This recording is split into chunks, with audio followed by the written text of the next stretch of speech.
Ako želiš nekoga da ispraviš od nedostataka, ne misli da ćeš ga ispraviti samo svojim sredstvima. Sami mi više kvarimo stvar svojim sopstvenim strastima, na primjer gordošću i razdražljivošću. No prenesi na Gospoda brigu svoju i pomoli se njemu koji ispituje naša srca i bubrege od sveg srca, da bi on sam prosvjetlio um i srce čoveka. Ako on uvidi da tvoja molitva diše ljubavlju i izlazi od sveg srca, onda će sigurno da ispuni želje tvoga srca i ti ćeš uskoro reći, vidjevši promjenu u onom za što se moliš: ova je izmena desnice višnjega. Za oproštaj sagrešenja drugih moli se onako kako se moliš i za oproštaj svojih sagrešenja.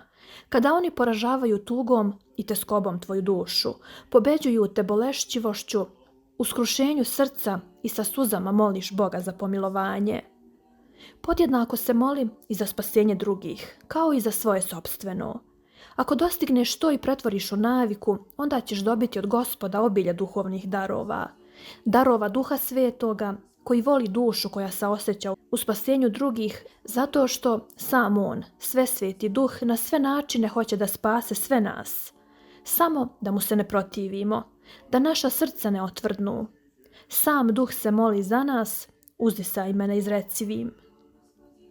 Gospodu, kao najčedoljubljivijem ocu, prijatno je kada se mi iskreno molimo za ljude, njegovu decu, i kao što roditelji na molbu dobre i blagonaravne dece svoje miluju nevaljalu, čudljivu i zlonaravnu decu, tako Otac Nebeski, posle molitve onih koji su njegovi ili posle molitava sveštenika njegovih, obučenih blagodaću, za narod miluje i nedostojne, kao što je pomilovao i milovao nepokorni i roptajući jevrejski narod u pustinji na molitve Mojsija.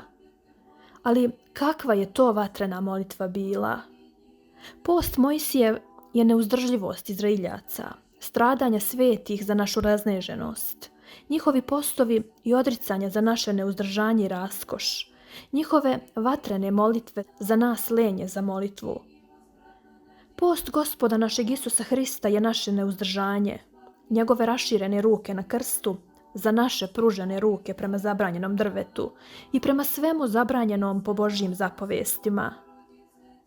Zamenjivost naših molitava za druge, za opravdanje onih za koje se molimo, zamenjivost naših podviga i vrlina za druge.